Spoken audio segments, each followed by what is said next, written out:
Hey, how you doing? Good evening from the UK.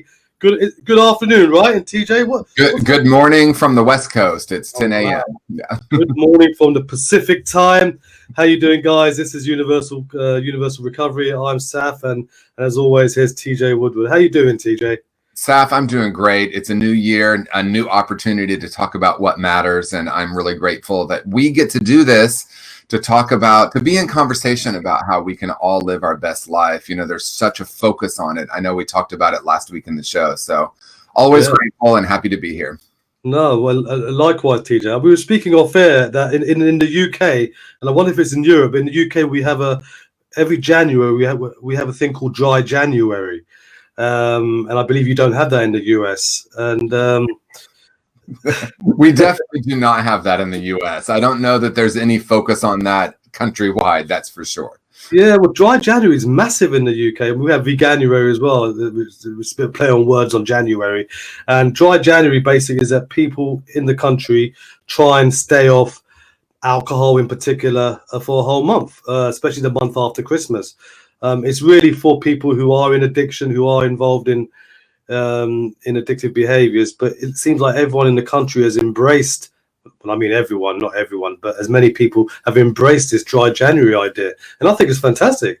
I really do. I think it gets people, because Christmas, people who drink and take drugs may overindulge Christmas period, and especially more now with the situation that's been happening regarding COVID and lockdown and all that. Maybe they've overindulged more. And I think Dry January is a nice little reminder that, you know what, let's just stop for a month. Let's take it easy.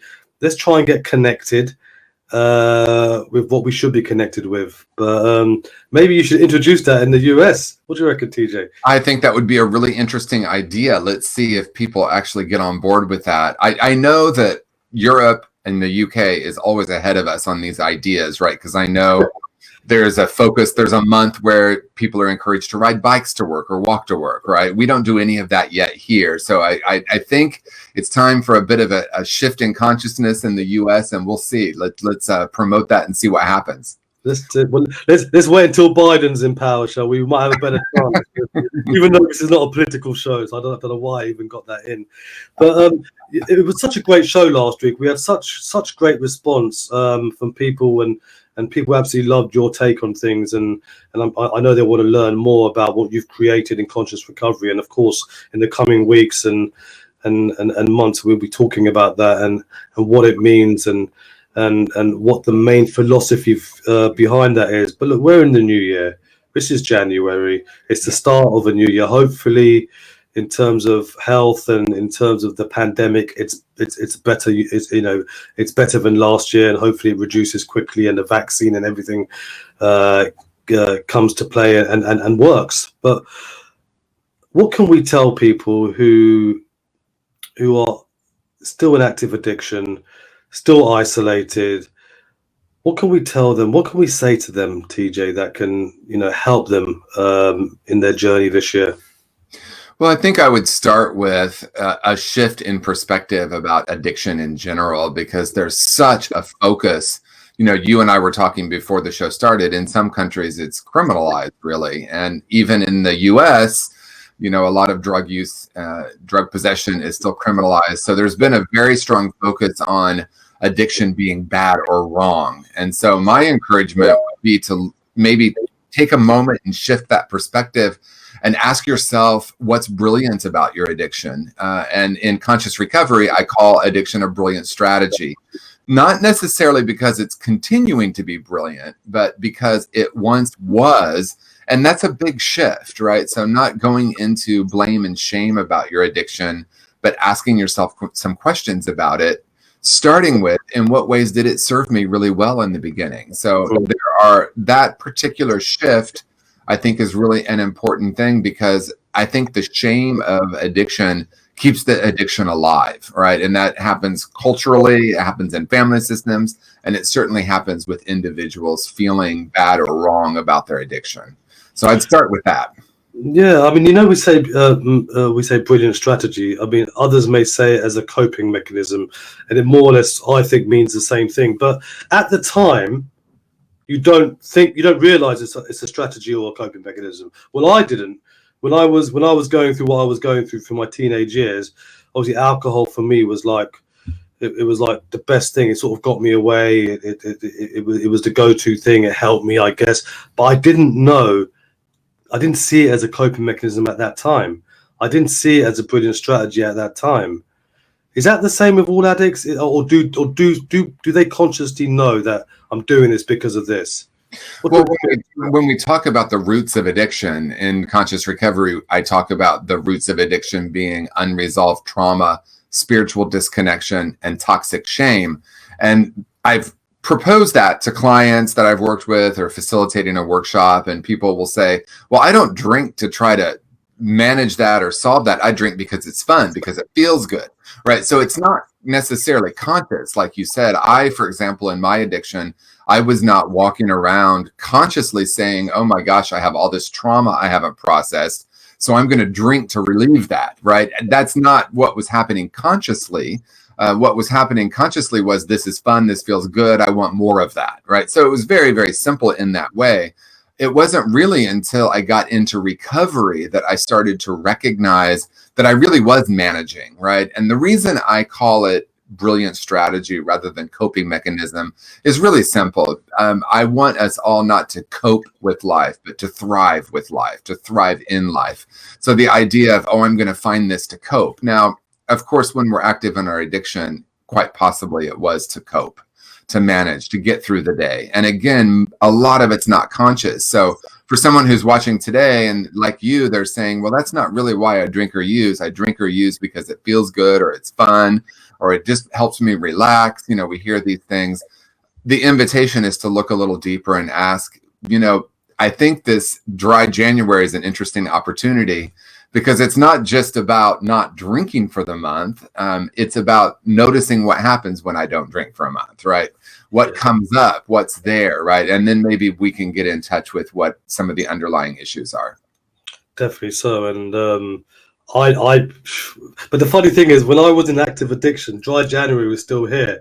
I never I never took advantage of dry January, and that's why it's quite ironic that the people who actually do get involved with dry January are people who don't seem to have a problem with alcohol and drugs. They just want to have a little break. So I think the reason for it is it sort of works against. I've got a couple of comments very, very quickly. I'm not sure who this is from. It says Facebook user. If you want to identify your name, we can give you a shout out. It says, hi guys, so agree with connecting. And Scott, who's a fellow co-creator of Spirituality Gone Wild, he says, great show, gents. So yeah, thank you. Keep your messages coming. So when we say brilliant strategy, and I'm just asking the questions what people may be asking. Yeah. Does it make it right? It doesn't make it right. It doesn't make it wrong. And there is such a strong focus just in our consciousness on planet Earth in good, bad, right, wrong. Many of us, of course, on some level, it's important, right? It's important to teach our kids not to run out into traffic. But it's not really like what happens, and this is important stuff, what happens is when we say that's wrong, a lot of times, especially as a little kid, we'll personalize that. Oh, I'm wrong because I just did that. And then we move it into shame. And so if we can take the good, bad, right, wrong out of it, we can start asking someone about their own addiction. Because here's the very, very simply said, and this is a new year. And so if you've made a New Year's resolution, or if you're someone who sets intentions, this might be helpful. We don't change habits based on what we don't want. We change habits based on what we do want. And so when we say, oh, I just don't want to drink this way anymore, I just don't want to use this way anymore, I don't want to be hungover anymore, all of those things we might say, I think that has a very, very short shelf life. I can't imagine that even working for a month. It might work for a day or two. Whoa, that was painful. We need to shift, in my experience, to what we do want. What do we want to create? So how does that relate to brilliant strategy? If I say, even if I call it a coping mechanism, there could be shame attached to that. Oh, something was wrong with me and I was coping. And if I say to someone, tell me about your addiction. Was it once brilliant? Did it actually help you? We take the wrongness out of it, and then the person can start to say, what do I really want? Because, I work with clients, I'll just give like a scenario, right? Like a 23-year-old young person who's trying to differentiate from their family. They've been drinking and using since they were a teenager. And so many people around them are saying, you need to stop, you need to quit. That's wrong. You're bad for that. They might not be using those words, but that can be the message.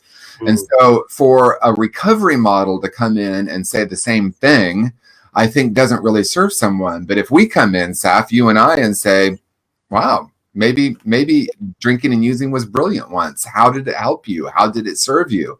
And then the person can start to say, yeah, it did have some brilliant aspects. And now it's not working in the way it once did. And then if that person can get in touch with what they really want, we can shift gears, because it's not about drinking and using. It's about what is underneath that. And ultimately, recovery to me is about discovering more purpose in our life and really getting in touch with what do I want and how do I step into that.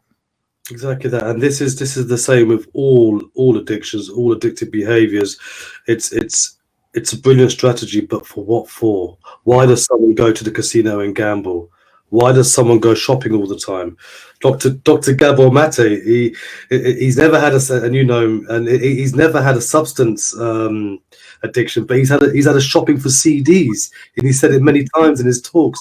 He goes in a shop and he sees CDs and he just can't stop buying them. What is that brilliant strategy for? So basically, what we're saying here is, addiction's not the problem. Right.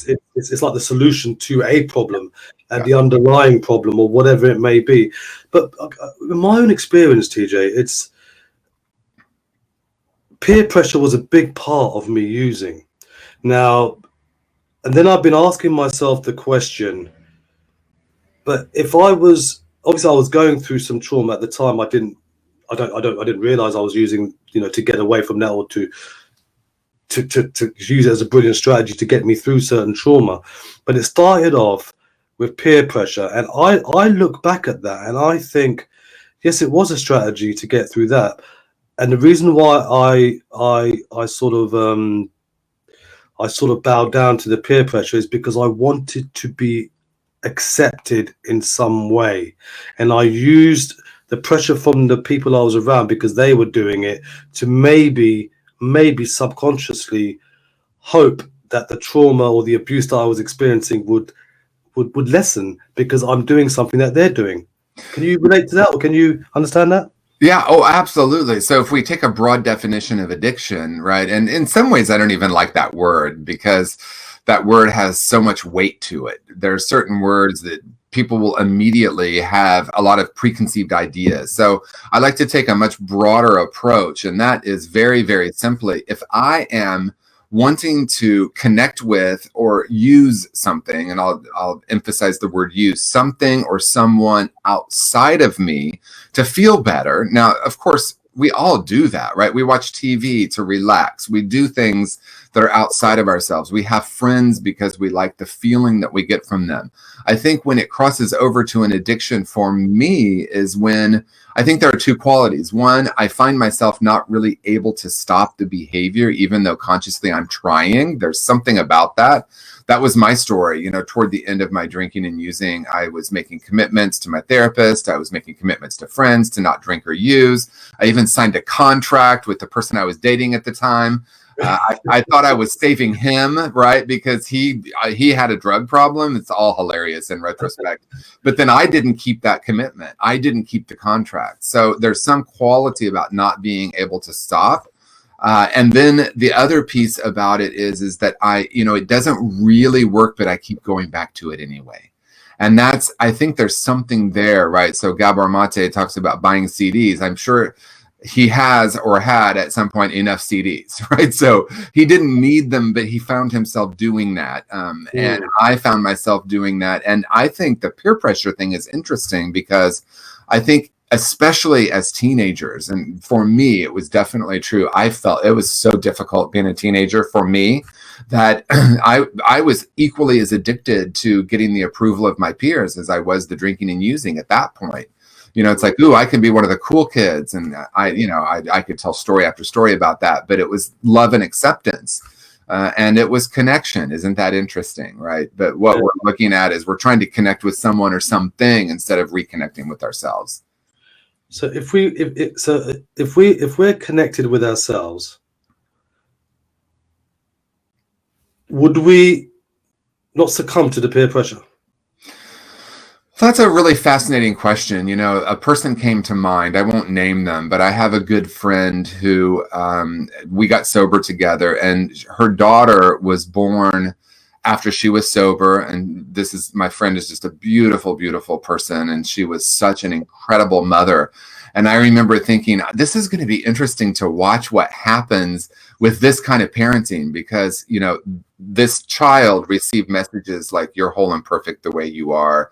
You are a beautiful being of light. I mean, these were the messages she got. She grew up in a unity community where she got that from her peers.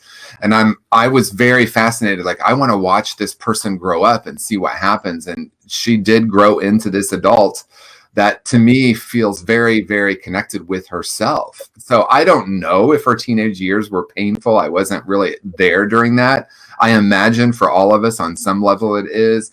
But I'm going to guess that she didn't have that same sense of, I feel broken, I feel empty, and I'm trying to find a friend or a relationship or someone or something to feel complete. I don't think she had that as much. And so that was a long answer, but the short answer is yes. The more connected I am with myself, the less I'm going to want or need that from the world. Yeah, exactly. I mean, and I put my own children in this situation. My son goes to a school where, and he's going to be 18 this year, and unfortunately, so many people at his age are either drinking excessively or smoking copious amounts of cannabis. Yeah. Right. But he doesn't do it. Now, if I was in his position, like I did it. So I'm thinking, is there two reasons here? One, because he's seen his father do it and he doesn't want to go down that same road. Right. Or is it two, that he is connected with himself? Yeah. And it's very interesting to see. I mean, and when I ask him, he goes, I don't want to do it. I won't do it. But literally all his friends do it. And I always put myself, if I was in his position, TJ, I'd be on it. Right. Because that was my journey. Now, I'm pretty sure that he's not experiencing any kind of abuse like I did. I'm sure there is some kind of trauma that happens, whatever. We won't go to the big trauma, little trauma. Yeah, that's another show altogether. And I love that when you talk about that. I really do. But it's really interesting to see that my son is not going down the same path at the moment like I did. And also what's interesting for me, TJ, is I carried it on in adult life. When the abuse of that kind stopped, when I became an adult, I wasn't receiving that, but I carried it on in adult life. And it's really strange that I used it for all occasions, sad occasions, happy occasions.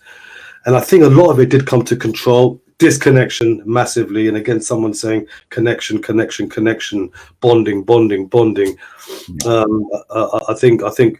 I think there's some, I don't know if it was yourself, TJ, or was it someone else who said, let's not call it addiction, let's call it bonding. Was it you who said that, TJ? No, and I love that. That's yeah. I heard someone say let's call it bonding. And so if we call it bonding, someone who's taking drugs excessively, they are bonding with that drug. They're trying to get connection from that substance or from the behavior because they're not connected with themselves. Right. Yeah, and it's interesting because there's a paradox here. Sometimes people would hear what we're saying and they might hear something like, well, I don't need anyone because I just need to connect with myself. And the greatest paradox, I think, is in my experience, and I'm also an extrovert, so I love connecting with people. I get my energy from that. Not everyone does. And at some level, we all need to connect with others.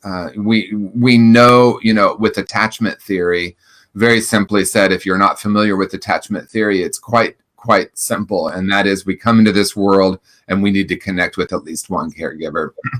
We need to receive love. We need to have it reflected back to us. We need to be held. We need to be nurtured. And if we don't get that in our early life in particular, we develop what we call attachment wounds. And it's very, very simple, really. It's either we show up as anxious attachment, please love me, or avoidant, I'm fine, I don't need you. Or like some of us, and this is true for me, it's anxious and avoidant, right? Please come here, please go away. Please come here, please go away. The only reason I'm bringing that up is if we don't feel that love and connection early in life, or for some people, they have an incredibly loving home and then their parents get divorced, or they have a deep bond with their mother and she dies, right? So there are traumatic experiences that happen. Even if we did get that love and connection, it might get severed. So why am I talking about this? If that happens early in life, then there's this wound that needs healed, but it doesn't really get healed outside of us. So, for example, if we have the anxious attachment, we're going to be trying to find love everywhere we go, and then we can become addicted, dependent. We're wanting someone to help heal us, but the reality is no one can really heal us, and yet connection with others is part of our healing. That's where it's nuanced, and there's this paradox. So for me, it comes down to dependence. If I'm looking, let's say, to my partner, or let's use a romantic relationship for an example. We hear things like, "Oh, you complete me," or "I found my better half," or "my other half." And that's all great for about, 6 weeks. You might get 6 months out of it. The bottom line is, though, no human being can actually heal what needs to be healed internally. And yet external connection is important. So that's where we can talk about both and, not either or. And it's so true. I mean, and it's funny because when we're talking about connection, to get you away from excessive using of something, drugs, behavior, I think we're talking about connection with people who aren't doing it. Otherwise, that connection is going to go one way, and you're going to be possibly doing what they're doing, which is excessively doing addictive behaviors. Because I remember when I first came into recovery, and maybe we're not going to talk about the 12-step fellowships at this stage, but I came to the 12-step program, which for me at that time, it was good. I embraced it. I embraced recovery straight away. And what I liked about it more than the actual program itself was actually going to the fellowships, being around like-minded people, being around people who knew where I'd been, who had similar stories to I, and who had the same kind of goals. So that connection, and it was very similar to the connection I was in before recovery, but that connection before was with people who took drugs, people who drank alcohol, people who had that kind of toxic lifestyle. I just changed the people and connected with these people. Yeah, and I think that's the brilliance of 12-step programs. For the most part, you can walk into a room pretty much anywhere in the world now, and for the most part, there's going to be a room full of very well-intentioned people that are looking to help someone connect, help someone heal, help someone get into recovery. This is, I think, for me, like you, Saf, that was probably the most important thing. It's where I first started connecting with people that really they've walked the path. They were able to show me through their own experience. They were able to understand me, to relate to me. And I think that particular aspect of really any recovery group or any spiritual community for that matter is that we're connecting with people that are supporting our growth, supporting our evolution. And, it changes for people over time. But even, clients I've worked with, I'm thinking about clients that are very resistant to some of the concepts in 12 steps. They still go because they love that they have a built-in community of people that, they have this sober posse, and it's really, really important. So I've worked with people that say, well, I don't really love all of the concepts, but I do love going to the meetings and connecting with people and having this group of friends. And I think that may be, it might be the most important thing, in recovery, is connecting with a community that's supportive. Yeah, and I think in addition to that, connecting with family members. I think that was massive with me, and connecting with people who weren't in the same boat as I, but who also weren't addicts and we're trying to recover as addicts, and I don't like that word addicts either. Like you said, you don't like addiction. I don't like the word. I mean, and I'm not here to say anything bad about any other modality, because I think, as I said, 12 steps for me was massive, but I found it uncomfortable, TJ, when you introduce yourself, and I introduced myself as an addict because I was trying to stop being an addict. Yeah. I found that really uncomfortable. Have you heard that being said to you before by anyone? Yeah, and I mean, there was definitely a point in my recovery when I chose to no longer say that. You know, once I really understood through really my exploration in Eastern thought and in New Thought, I realized the power of intention, the power of words, the energy of those words, and the declaration quality of the I am, right? I am whole and perfect. I am unharmable, which we could talk about, right? Those words, being able to affirm those words were really important.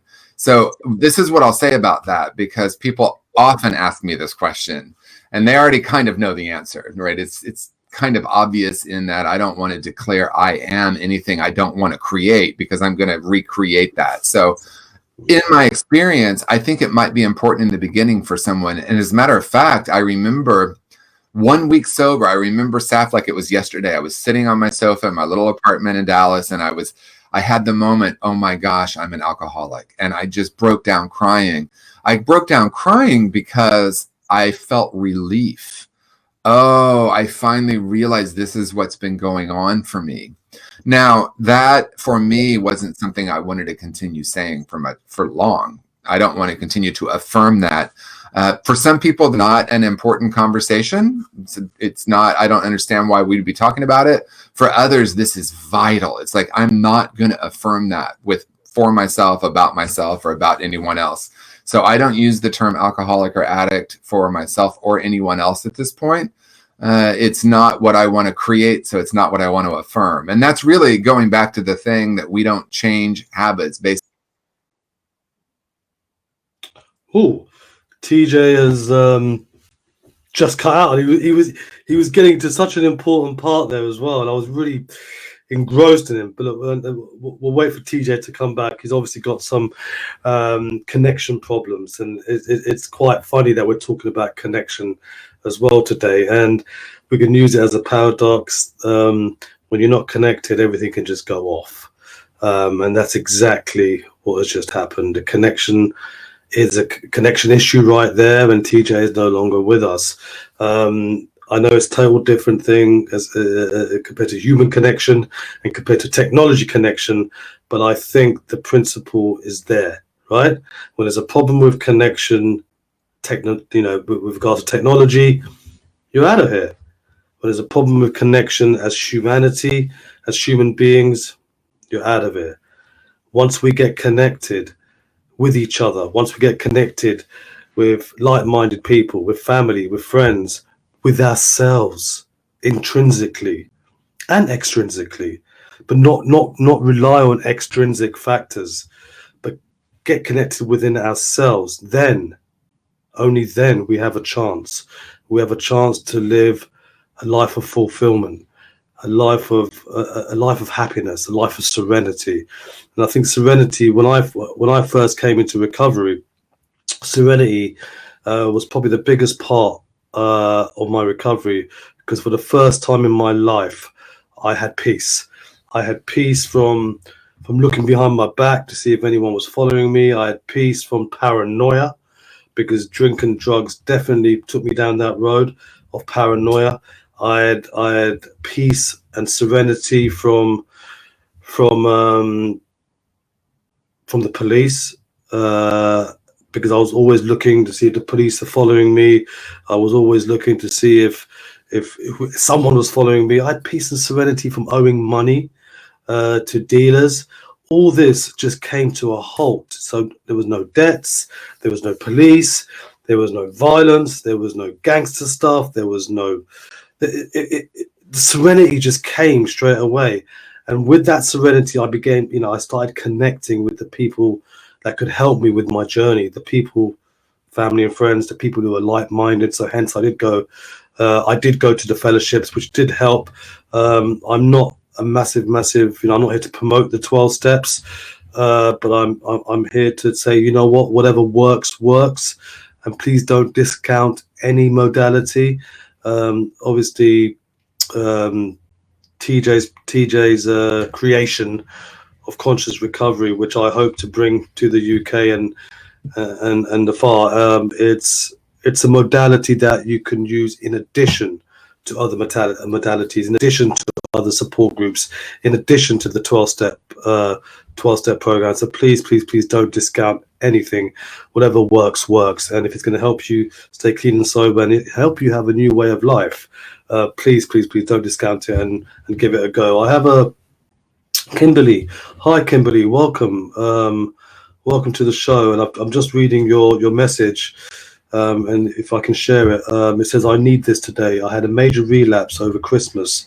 I'm going to get back connected with myself, and healing new sobriety date is the 27th of December, 2020. Well, already there's a few days there already. So fantastic. And welcome back. Welcome back. I think the most important thing is please don't beat yourself up about it.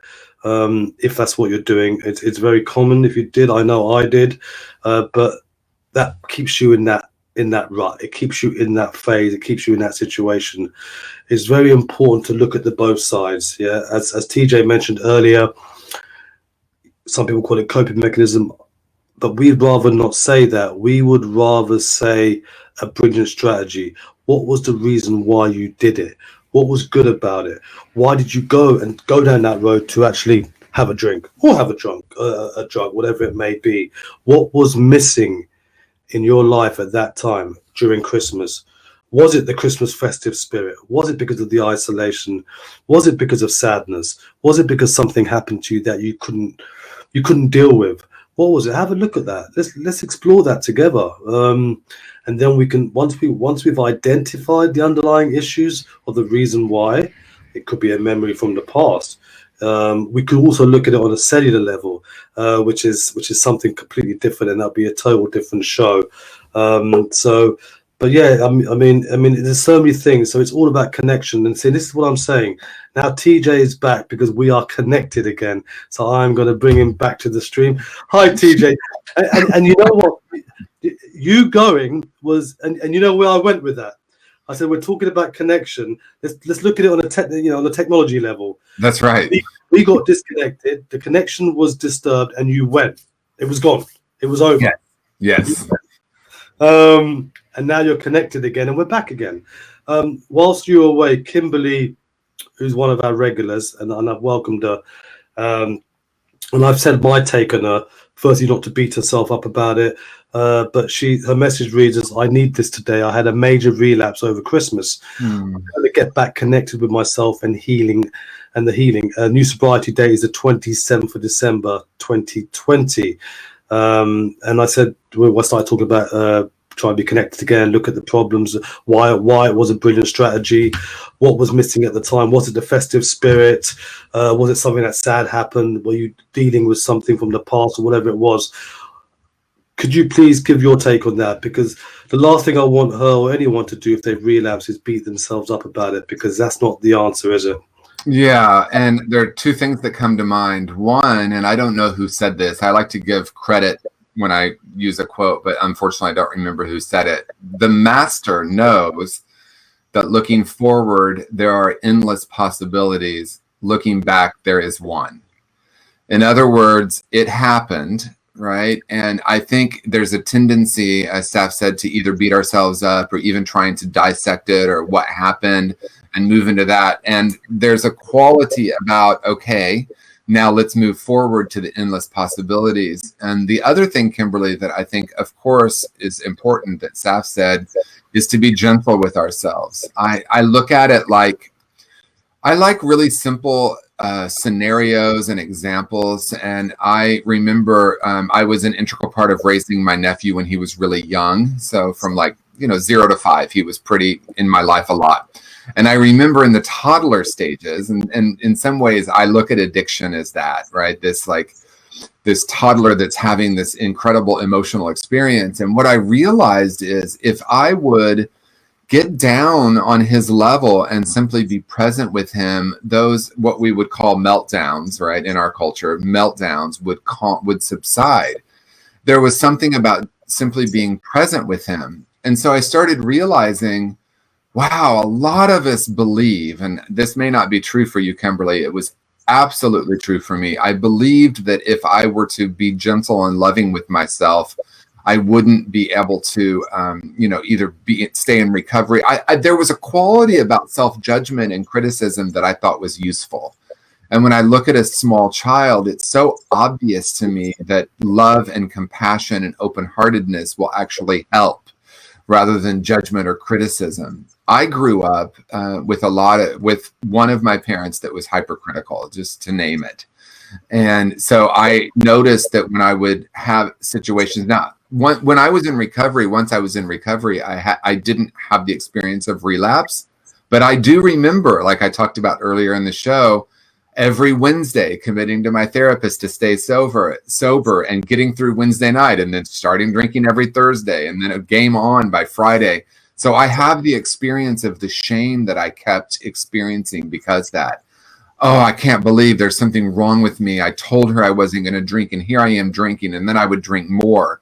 And so at some point, I started to realize something so profound and so simple. Self-love and compassion will help me change more than self-criticism or judgment.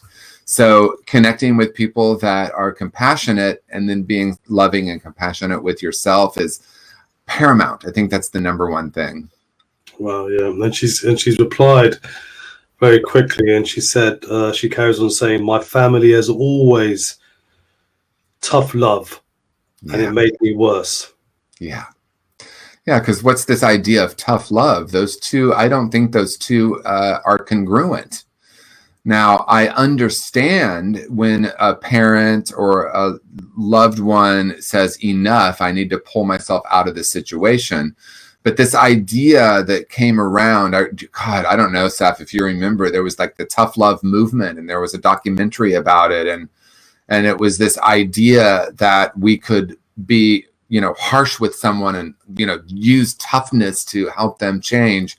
I don't think it works. I'm just going to name it. I just don't think it works. Most of us who have addiction, and we might even go even further to say most human beings have we're carrying some degree of shame.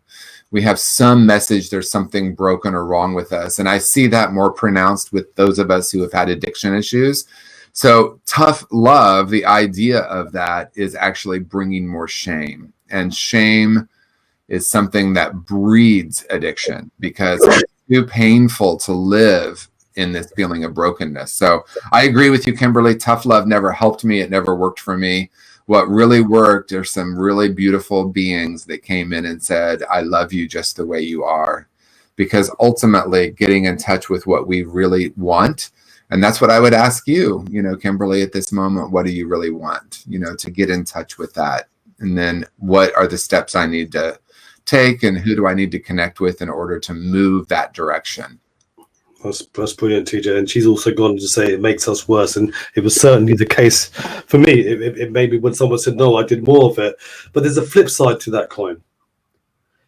If we don't show, and then maybe there is a difference between discipline and tough love. I don't know. But if my kid comes up to me and he's doing drink and he's taking drugs, and if I keep on saying no, no, no, no, no, and if you do this, you're going to bring tough love to him, he's probably going to carry on doing it. If I ignore it, but still just come back with a place of love, that's no guarantee that he's going to stop doing it either, is it, TJ?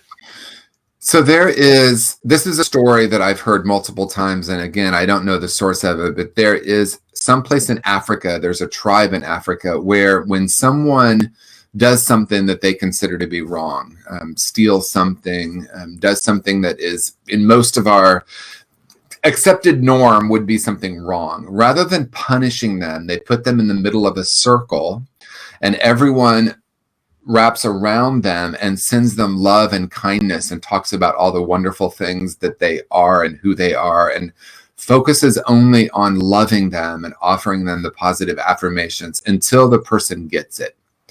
And that example is so powerful, because that's really what, in my experience, all of us as human beings need. It doesn't mean we're going to pretend like, because I agree, Saf, pretending like it's not happening isn't going to work either. But even this idea that we've created around interventions, and I know this is changing, so I want to be clear, but the old school interventions would be, we get a room full of loved ones in the room, and then we tell the person all the ways they've hurt us. And then we go on to say, I love you, but if you don't go to treatment, I'm going to withhold my love from you. Now, we don't use those words, but that's the overall energy of it. And I think that's an antiquated paradigm that doesn't really work. What would it be like to say, we love you and we're here for you? Now, I understand, and I want to be clear, we're not talking about moving into what traditionally we call codependency. If I'm in a relationship with someone that's drinking and using, and it's not something that works for me, it's okay for me to leave, right? Boundaries, we should do a show on boundaries sometime, Saf, because most of the time we think boundaries are for other people.